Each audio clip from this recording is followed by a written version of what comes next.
नमस्कार दोस्तों, मैं अमन राज आप लोगों को स्वागत करता हूं अपने YouTube channel study with Aman sir पे। दोस्तों, आज हम लोग अति लघु उत्तरीय प्रश्न पत्र दलित पैंथर्स क्या था इसके बारे में जानेंगे।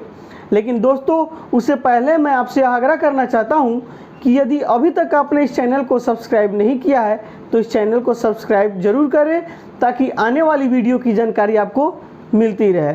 दोस्तों, आइए अब हम लोग जानते हैं कि दलित पैंथर्स क्या था।